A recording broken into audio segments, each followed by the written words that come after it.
하나님 말씀 보겠습니다. 고린도전서 15장 12절에서 22절 말씀 보겠습니다. 고린도전서 15장 12절에서 22절.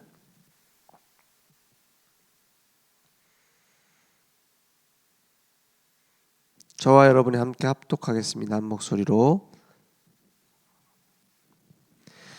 그리스도께서 죽은 자 가운데서 다시 살아나셨다 전파되었거늘 너희 중에서 어떤 사람들은 어찌하여 죽은 자 가운데서 부활이 없다 하느냐. 만일 죽은 자의 부활이 없으면 그리스도도 다시 살아나지 못하셨으리라. 그리스도께서 만일 다시 살아나지 못하셨으면 우리가 전파하는 것도 헛것이요 또 너희 믿음도 헛것이며 또 우리가 하나님의 거짓 증인으로 발견되리니 우리가 하나님이 그리스도를 다시 살리셨다고 증언하였음이라. 만일 죽은 자가 다시 살아나는 일이 없으면 하나님이 그리스도를 다시 살리지 아니하셨으리라. 만일 죽은 자가 다시 살아나는 일이 없으면 그리스도도 다시 살아나는 일이 없었을 터이요. 그리스도께서 다시 살아나신 일이 없으면 너희의 믿음도 헛되고 너희가 여전히 죄 가운데에 있을 것이요. 또한 그리스도 안에서 잠자는 자도 망하였으리니 만일 그리스도 안에서 우리가 바라는 것이 다만 이 세상의 삶뿐이면 모든 사람 가운데 우리가 더욱 불쌍한 자이리라. 그러나 이제 그리스도께서 죽은 자 가운데서 다시 살아나사 잠자는 자들의 첫 열매가 되셨도다. 사망이 한 사람으로 말미암았으니 죽은 자의 부활도 한 사람으로 말미암는도다. 아담 안에서 모든 사람이 죽은 것 같이 그리스도 안에서 모든 사람이 삶을 얻으리라. 아멘. 아담 한 명을 통해서 창세기 3장 문제 하나를 통해서 우리에게 모든 사람에게 죄가 들어왔습니다. 우리의 노력, 우리의 능력으로 해결할 수 없는 문제예요. 많은 사람들이 교회에서도 뭘 얘기하느냐? 하나님을 떠난 창세기 3장 문제를 주로 얘기하지 않고 내가 짓고 사는 그 죄를 얘기를 해요. 내가 사는 데 일어나는 죄들은 어떤 면에서는 나타나는 현상이죠. 물론 그것도 하나님께서 미워하시는 죄입니다. 하나님께서 진노하시는 죄예요. 근데 그 근본은 해결하지 않고 마치 손톱 밑에 바늘이 박혔는데 그 위에만 잘라내고 안에 박힌 건 두는 거랑 똑같아요. 골마가가지고 이제 썩고 있는데 이게 왜 썩느냐? 원인을 못 찾아요. 그래서 근본 문제라고 합니다. 근본 문제가 해결되지 않는데 근본 치유가 안 일어나는데 아무리 노력하고 덮고 약 바르고 소독해도 소용이 없는 거예요. 우리 인간의 근본 문제, 우리 안에 박혀 있었던 근본 문제, 거기서부터 치유하지 않으니까 어떻게 될 수밖에 없죠. 거짓말하고 포장하고 덮고 암만 노력해도 소용이 없어요. 결국 의사들이 하는 건 뭡니까? 의사들이 와서 하는 건 소독약 발라주는 거예요. 필요한 겁니다. 근본 해결이 안 돼요. 암만 노력해도 안 돼요. 원인 모를 질병에 시달리는데 답을 못 찾아요. 건강한 것처럼 보이는데 그 안에 썩어가고 있는데 치료를 못해요. 왜냐? 근본 문제가 뭔지 몰라요. 원죄가 뭔지 몰라요. 그러니까 종교와 삶도 구분 못하죠. 그래서 우리의 노력과 우리의 힘으로 해결할 수 없는 문제가 있기 때문에 그리스도께서 오셔야 되는 겁니다. 그죠? 그 그리스도가 오실 것이다. 예언된 것이 구약. 오셨다. 그분이 이러이러한 증거를 남기셨다. 그것이 신약입니다.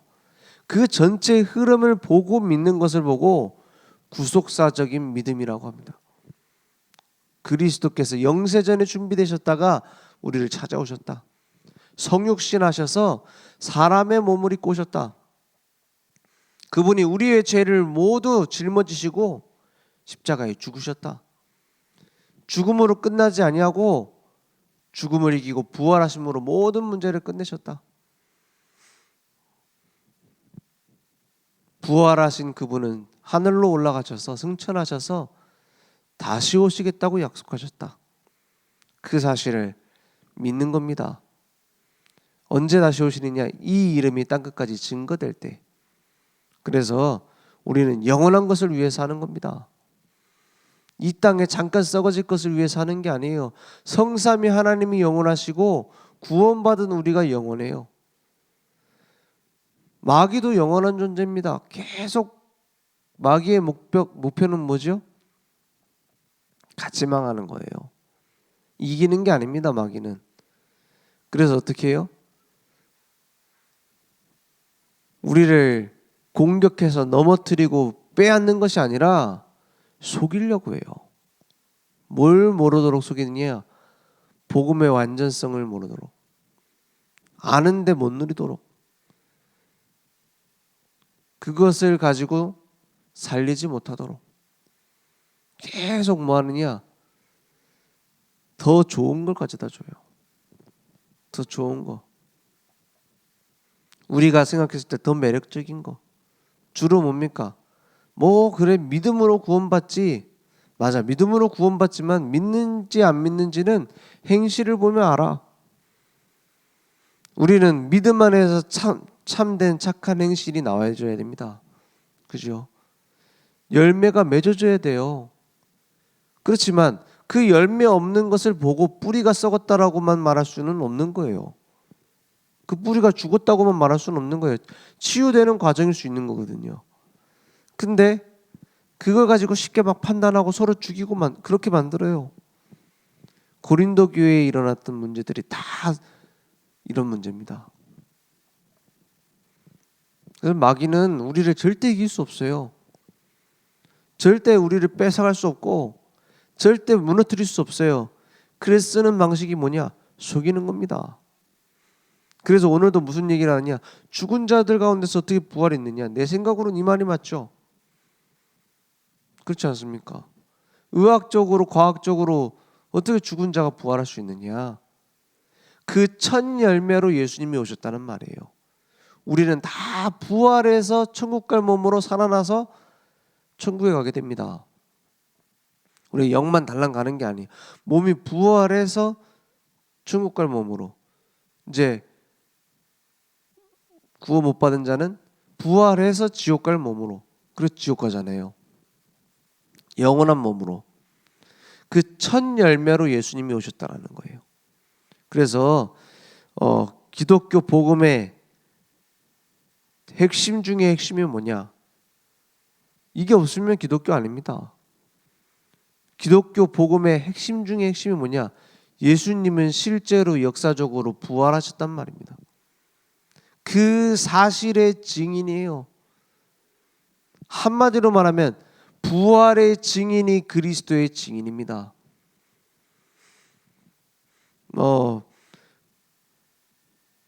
예수님 십자가에 죽으시고 부활하신 그 당시에 십자가 부활의 증인들은 어떤 사람들이었느냐? 예수님의 제자들이었어요. 그렇죠? 예수님의 부활을 목격한 자들이었어요. 한 번에 500여 명의 사람에게도 나타나셨고 그 중에 120명의 제자들이 모여서 마가다락방에 성령 충만 은혜를 받고 이제 부활의 소식을 전하는 증인으로 사실은 몇 달도 아닙니다. 한두 달 만에 바뀐 거예요. 그것이 지금까지도 전파되어지고 있는 예수 그리스도의 생명의 복음입니다.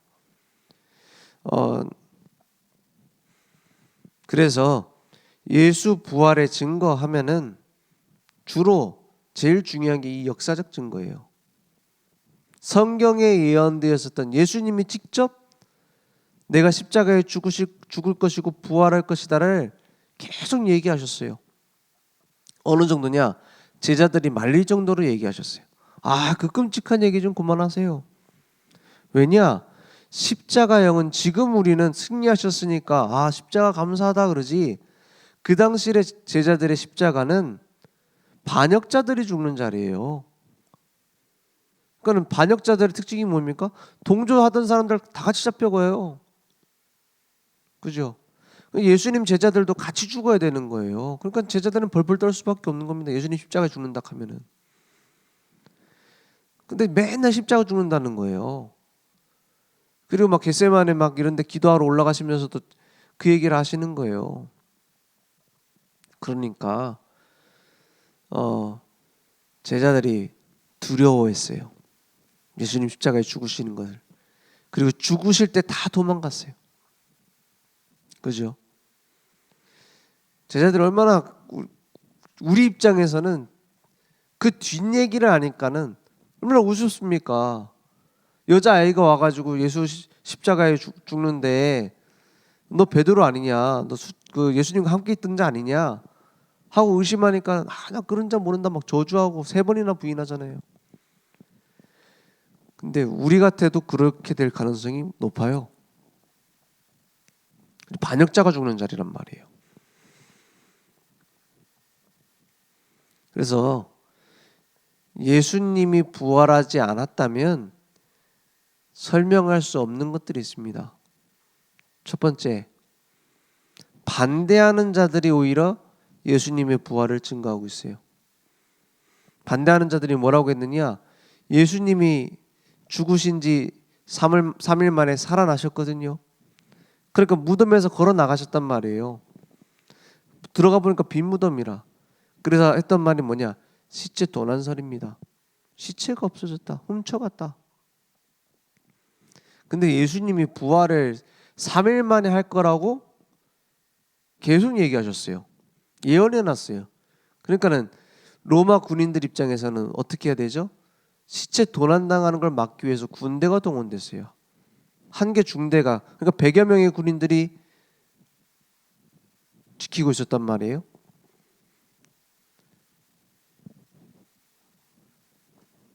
예수님 십자가에 죽으실 때 겁먹고 도망갔던 제자들이 그 시체 훔치기 위해서 100여 명의 군인을 해치고 들어가요?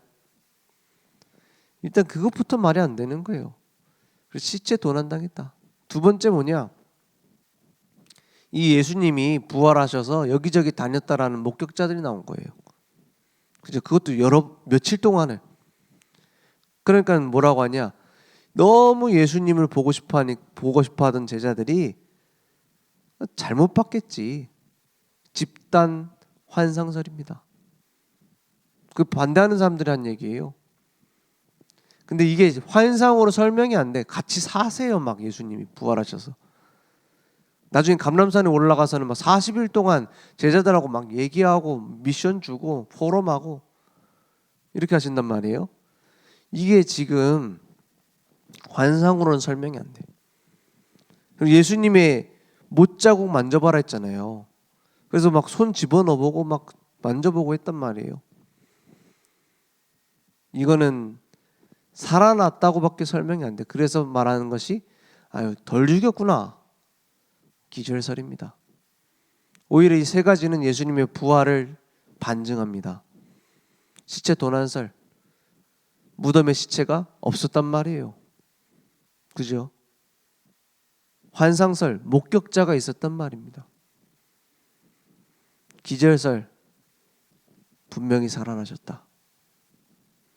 예수님은 확실하게 십자가에 죽으셨습니다. 그 의학적 증거가 예수님의 옆구리를 찌를 때 물과 피가 쏟아진 거예요. 그리고 십자가형은 간혹 안 죽는 경우 있습니다. 과다출혈로 죽이는 거기 때문에 너무 잔인한 처형이죠. 빨가벗겨 갖고 매달아 놓고 바늘로 찔러 죽이는 거랑 똑같은 거예요. 그래서 간혹 하루가 지나도록 안 죽는 경우 있어요. 그런 경우에는 팔다리를 부러뜨려서 무덤에 집어넣으면 이제 알아서 죽습니다. 그걸 내버려 두는 게 십자가형이에요. 그러니까 최악의 죄인이 죽는 자리에 유일하게 죄 없이 태어나신 예수님이 죽으신 거예요. 그죠? 왜냐? 최악의 죄인인 나를 대신해서. 예수님은 팔다리를 부러뜨리지 않았습니다. 왜냐?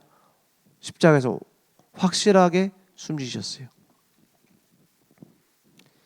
그래서 반대자들이 증거한다 이 말이에요. 오히려 막 추종자들이 막 믿어야 된다 이러는 게 아니라. 그리고 또 다른 역사적 증거가 뭐냐? 아까 말했던 이 연약한 자들이, 예수님 따라다니는 제자들이 연약했어요. 다 도망 다녔어요. 나중에 부활할 거라고 믿고 무덤에 찾아간 게 아니에요. 그 여자들도, 처음 목격자들도, 부활을 처음으로 확인한 자들도 그냥 예수님 그 몰약으로 이제 그 너무 안타까우니까는 너무 사랑하는 마음에 그 향유 발라드리러 간 거예요, 시체에. 예수님 부활했다라는 거예요. 부활하신 주님이 찾아오신 거예요. 내 손에 못자국을 만져보라는 거예요. 내 옆구리에 창자국에 손을 넣어보라는 거예요. 역사적 증거, 부활을 목격한 자들이 말하고 다녔어요. 그런데 이들은 순교하기까지 목숨 걸고 부활을 얘기했습니다. 오히려 그들의 연약함이 증거가 됐어요. 왜냐? 이들은 어떠한 신념이나 어떠한 자기의 의지로 순교할 수 있는 사람들이 아니라는 거예요. 그 증거, 예수님 십자가 달릴 때 다 도망갔다라는 거. 그죠? 저는 이게 참 좋아요. 뭐냐? 그들이 연약하기 때문에 오히려 부활의 확실한 증거가 됐어요. 우리는 증인하면은 대단한 걸 얘기하잖아요. 내가 절대 불가능한 연약한 자기 때문에 오히려 절대 가능한 그리스도의 증인이 돼요. 내가 작은 자이기 때문에 오히려 어떻게 돼요? 그리스도의 크심이 증거돼요. 내가 연약하기 때문에 뭐가 증거돼요? 그리스도의 강한 힘이 증거돼요. 연약한 베드로, 예수님을 3번 부인했던 베드로, 당장 며칠 만에 바뀌어서, 몇 달 만에 바뀌어서 어떻게 돼요? 생명권 전도자가 됩니다. 성전 미문에 앉아있는 안진뱅이를 일으켰을 때 말 한마디 잘못하면은요, 그 자리에서 돌 맞는 자리가 그 종교 재판이에요. 제일 무서운 게 뭡니까? 저 인민 재판보다 무서운 게 종교 재판이에요. 죄 중에 제일 무서운 죄가 뭡니까? 괘씸죄 아닙니까? 그 교권에 잘못 치이면은 평생 고생하는 거 아니에요. 근데 그 당시에는 그 정도가 아니란 말이에요. 당장 돌 맞아 죽는 자리에 뭘 합니까? 다른 이로서 구원받을 수 있는 이름을 주신 일이 없으니, 천하 사람 중에 구원받을 만한 다른 이름을 주신 적이 없습니다. 우리가 이 부활의 증인이다 이렇게 말하잖아요. 나사렛 예수 이름으로 왜 일으켰냐 하니까는 하는 말 아닙니까? 안전뱅이 일으켰는데, 예수 이름으로 일으켰는데. 그래서 아무리 연약해도 오히려 그 연약함 때문에 예수는 그리스도라는 사실이 증거될 겁니다. 우리는 연약하기 때문에 복음은 그 능력을 나타낼 거예요. 우리의 계획이 허술하기 때문에 하나님의 계획이 완전함이 나타날 거예요. 그래서 우리가 일부러 막 약하게, 일부러 속고, 일부러 맨날 고생하고 이럴 필요는 없습니다. 그렇지만 나는 왜 이럴까 할 필요 없어요. 내가 그렇기 때문에 그리스도가 필요한 거예요. 내가 그렇기 때문에 그리스도는 나를 통해 일하실 거예요. 중요한 건 뭐죠? 우리 오후예배에 주신 말씀처럼 오직 언약에 집중하는 것 외엔 중요한 게 없어요. 우리가 지금까지 넘어졌어도 그 넘어짐 때문에 오히려 그리스도는 증거될 겁니다. 우리가 지금까지 연약했어도 그 연약함 때문에 그리스도의 능력은 나타날 겁니다. 중요한 건 뭐죠? 우리가 무엇을 바라보고 있느냐. 그게 답니다. 그것만은 놓치면 안 돼요. 왜냐? 그래서 오직입니다. 오직 그리스도. 창세기 3장 15절 여자의 후손, 유일한 답. 그 언약 놓치면 죽는 거예요. 그 여자의 후손이 사단의 머리를 깨트리는 것, 발꿈치를 상하셔서 십자가에 죽으시는 것, 그 원시복음, 그걸 놓치면 다 죽는 거예요. 아브라함 시대 때 요셉이 이거 놓치면 다 죽는 거예요. 그죠? 창세기 6장 14절 방주의 언약, 그 밖에 있으면 다 죽는 겁니다. 방주 안에 들어오면 연약한 자든 강한 자든 착한 자든 못된 자든 살아요. 방주 밖에 있으면 암만 바벨탑 쌓아도 죽어요. 방주, 그리스도 안에 있느냐? 전부입니다. 어린 양 피를 발랐느냐? 바르는 자 살고 안 바르는 자 죽어요. 복음은 중간이 없습니다. 그리스도냐 아니냐? 그리스도 언약 안에 있느냐 밖에 있느냐? 우리가 열심히 믿느냐 대충 믿느냐가 아니에요. 그리스도 언약을 붙잡았느냐 바라봤느냐 하는 거예요. 노뱀을 바라봤느냐 안 봤느냐. 불뱀에 물려 죽는데 노뱀을 만들어서 보라는 거예요. 그리스도 바라보면 사는 것, 밖에 있으면 죽는 겁니다. 다른 거 붙잡고 율법 도덕 필요한 것이지만 그것 때문에 그리스도께서 오신 게 아니에요. 그죠? 그리스도 안에 있으면 모든 것 치유되지만 내 문제 해결하려고 그리스도가 오신 게 아니에요. 예수가 그리스도라는 그 사실에 증인되는 겁니다. 그죠? 처녀가 잉타하여 아들을 낳으리니 그 이름을 임마누엘이라.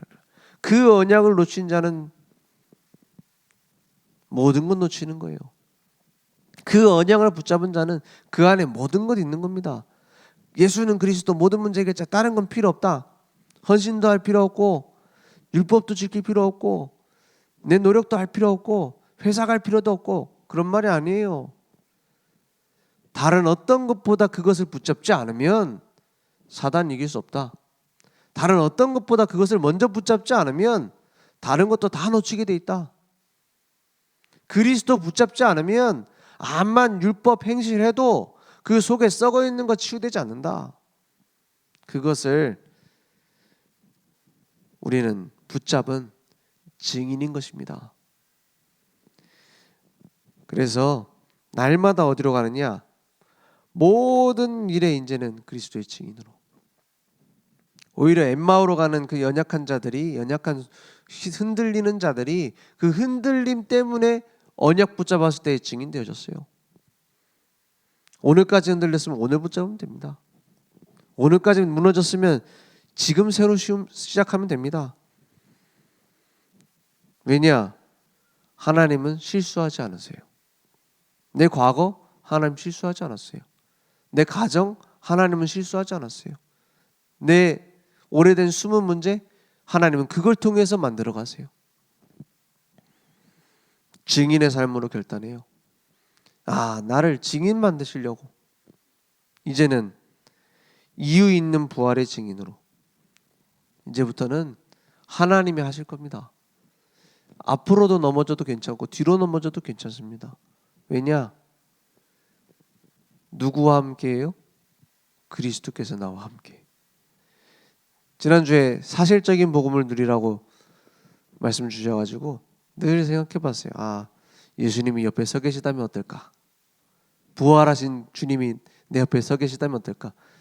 좀 의식을 해보니까 제가 하는 말 막 그때그때 나오는 말 있잖아요. 많은 생각을 하게 되더라고요. 내가 이래갖고 주님이 뭘 하시겠나? 그죠? 이게 내 생각인 경우 많잖아요. 그죠? 그러니까 어떤 면에서는 낙심도 되더라고요. 이게 내가 지금 믿음인가? 그렇지 않습니까? 나도 모르게 나오는 말, 나도 모르게 하는 행동. 근데 그래서 그리스도가 필요해요. 맞죠? 이번 주에 말씀 주시는 딱 답을 주시더라고요. 그래, 사실적으로 복음을 누리고 이렇게 늘 주님이 나와 함께 하신다 이렇게 보면 그래서 그리스도께서 필요한 거 아니냐? 내가 그래서 주님 품 안에 있는 거 아니냐? 그러면 주님이 나의 삶을 만들어 가실 겁니다. 오늘 그래서 십자가 고난의 증인으로, 부활의 증인으로 다시 오신 그 재림이 왜 중요합니까? 끝을 알고 가야 돼요. 우리는 영원한 걸 위해 갑니다. 지금 당장의 거 다 썩어 없어져요. 그래서 무엇을 위해 살다 갈 것인가? 오늘 그 비밀을 날마다 기억하는 그리스도의 부활하심이 나의 영원한 믿음 되어지는, 영원한 것을 붙잡는 증인 되어지길 축원드립니다. 기도하겠습니다. 하나님 감사합니다. 그리스도 모든 문제 해결자이신 믿습니다. 오늘 우리의 삶을 주님이 영원한 축복을 위하여, 영원한 응답을 위하여 만들어 가신 믿습니다. 오늘 그 안에 변하지 않는, 흔들리지 않는 그리스도의 증인으로 평생 믿음에 결단할 수 있도록 주님 역사해 주시옵소서. 예수 그리스도 이름으로 기도했습니다. 아멘. 하늘에 계신 우리 아버지여, 이름이 거룩히 여김을 받으시오며 나라 임하옵시며 뜻이 하늘에서 이룬 것 같이 땅에서도 이루어지리이다. 오늘날 우리에게 일용할 양식을 주옵시고 우리가 우리에게 죄진 자를 사여 준 것 같이 우리 죄를 사여 주옵시고 우리를 시험에 들게 하지 마옵시고 다만 악에서 구하옵소서. 대개 나라와 권세와 영광이 아버지께 영원히 싸움나이다. 아멘.